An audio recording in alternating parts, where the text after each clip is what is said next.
Hello, my name is Bridget Coop. You don't know that boy now?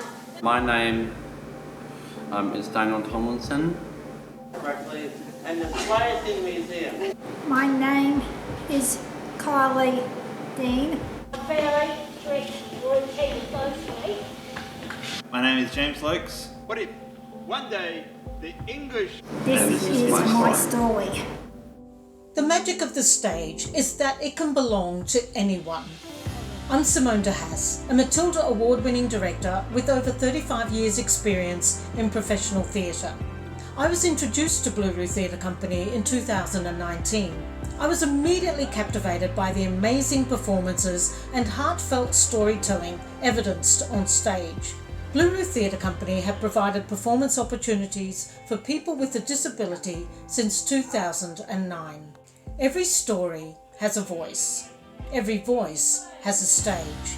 My Life, My Story brings these voices to life, and I'm proud to be the creative director of this project. Join me as I interview 4 of the actors from Blue Theatre Company in the space where we all belong, the stage.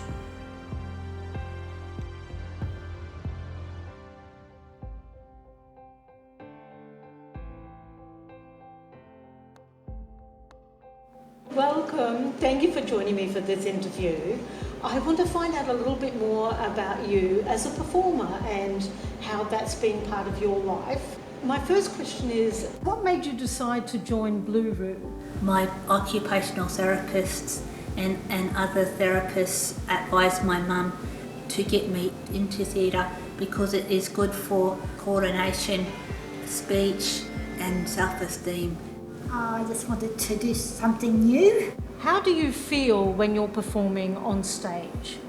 I feel absolutely amazing. It makes me feel very happy I'm performing in front of a large crowd.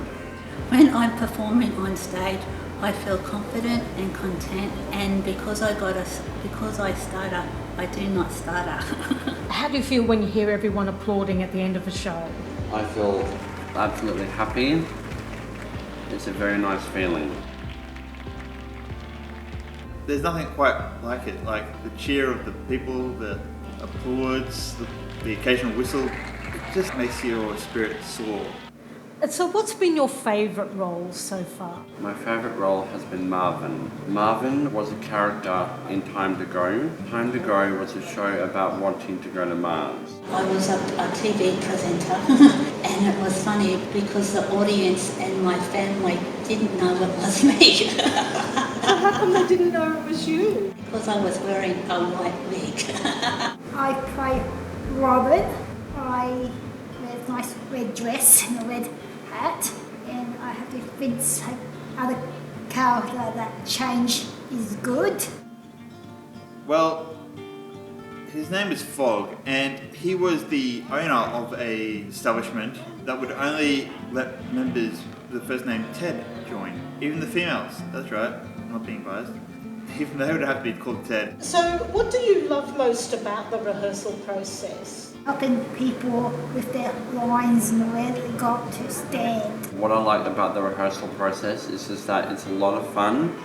You learn a lot and you meet new people. What's your particular rehearsal process? Well, for me to learn my lines, I record it on my iPhone, and then I say it out loud to myself and everyone. I was reading off the page for about 8 months, then I was off the book for the rest of the time.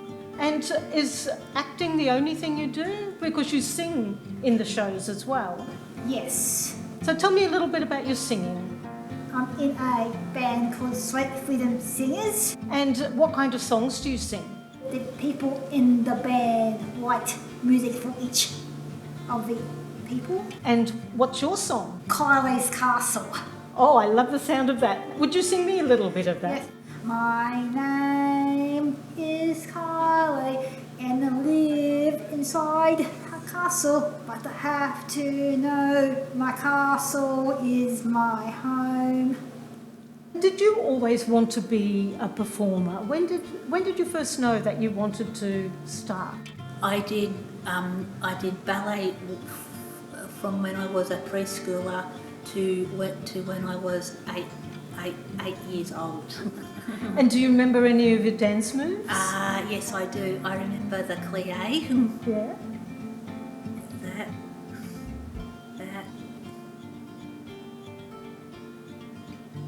Oh, well done. So how did you come to hear about Blue Room? Well, after I left school, I thought, what was I going to do next? Thought to myself, I would join a theatre group called Blue Room Theatre Company. Well, he attended a centre care program where a workshop was offered on a Friday morning, a Commedia dell'arte by Blue Room, and Daniel was reluctantly, a part of that, but he got the bug, and from that moment on, he has driven his involvement with Blue Room, and it has been the centre of his life. Over a cousin's 21st, we've got a mutual friend, and she recommended that I go to Blue Room. A friend of ours who works at Centre Care, having known James for a while, I think she realised his propensity for liking to be the centre of attention and thought that it might be a good idea to see how he would go at drama. So she told us about the upcoming play at the end of 2018 at QPAC, and it was just so wonderful. Afterward, we had a discussion and I said, James, do you think you'd like to do that? And he was very agreeable. And so what impact or difference has Blue Room made to your life? Get more confidence and slow my speech down. I've learned new stuff. I've learned how to sing really well. Because I've got a stuttering problem, it helps me to overcome it. I definitely leave my family behind. People like Marvin don't go to Mars. And for my self-esteem and my confidence. I'll always remember the time to go with Bridget and Daniel. I saw Daniel's family at the show, and when it was all over, his siblings and friends were all around him and just celebrating with Daniel. It was just such a beautiful moment for Daniel, but for all of us to witness as well. I rang Bridget a few days later and I said to Bridget, congratulations, I can't believe what you achieved on stage. And then I said, Bridget, did you ever think you were going to be a leading lady in a major production? And we both had a little giggle. And she said, no, I didn't, and neither did Mum or Dad. Blue Room does change lives. I think the confidence, just in general, she's very confident, and the results just really show, and she's keen to turn up and do it. Because I think, anything you like doing, you will do. If you told me 20 years ago when you was a little boy when everything was so difficult, I would not have believed this assured young man who not only knows his lines, he knows everybody else's lines, he cues them to come in. This is a kid who couldn't get things in sequence for a very long time, but he's absolutely nailed the sequence in which things need to happen, and you had better be over here now because this is, it's your turn. But so in terms of his own set of skills, he is now part of a group and he plays his part in the group and has respect in the group, and he belongs, and he loves the members of his team, his ensemble. I think it just has probably taught him a little bit of patience, and his condition makes him quite impulsive, so sort of had to take your turn, it's your turn next, that sort of thing. Over that 10 years we've certainly seen Bridget gained a lot of confidence and enjoyment with going over those times, and every year there's been a build-up of excitement for the whole year. Everybody likes to see the person who they love achieve and excel, and it's really brought a sense of pride, a sense of seeing the achievements and showcasing the achievements to others. The extended family, even friends now are asking year on year they'd like to come to the performance, and it is quite entertaining. But it's also, she loves sharing it with her greater family and friends, and there's quite a lot of people came to the show last time, and And everyone, I think, is just so impressed with what she's been able to achieve in the last few years. And the shows are a knockout, so we do have to, we get an allocation of people we can bring because everybody has the same experience, and we're oversubscribed every time because people want to come to the Blue shows. Getting to the pointy end of the season, we arrange family members and friends to come along to the performance, and Bridget gets a lot of enjoyment out of that. Afterwards we go and have a beer or something at one of the hotels in South Bank. Yeah. So Bridget does always enjoy the beer after the performance. So. For the wider community, it's about opening their eyes to the potential of people with a disability. It's about changing perceptions. It's trying to change attitudes. It's providing options or platforms for them to see a person with a disability in a different setting.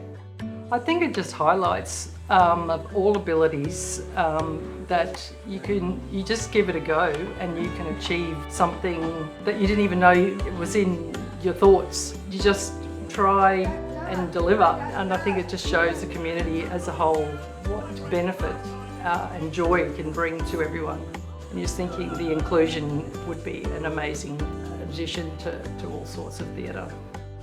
Well, in society, we tend to want to label people, and what I've noticed over the years is these people, if they have been labelled in their life, they've got a new label now, and that is they've gone from a person with a disability to a performer or an artist, and they're very happy with their new titles as artists, and they have mentioned that to me previously, that they're artists or performers.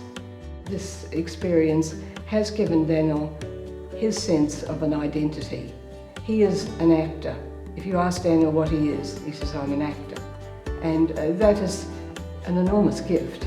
He's not a person with a disability who does these sorts of things during the day. He's an actor, and he belongs to a tribe, he's very proud of his craft and his tribe. I'm proud to be a performer. What's important is reflecting society, and art reflecting society and starting to change the thinking in society so people see artists, not people with disability, and that is what this is all about. What would be the dream for you for performing? Maybe more shows with Blue. I'd like to do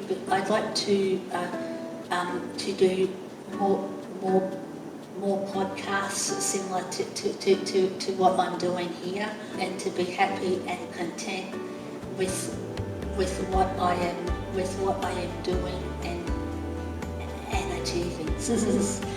My dream is to be a professional performer, a professional actor, and a professional singer. And have you considered, would you go and audition for different companies outside of Blue Room? What's your dream? Broadway. Broadway, I love it. Broadway. What Blue Room has meant to my life is, it's just been a wonderful experience for me. I will keep going. I will keep going with it until the very end.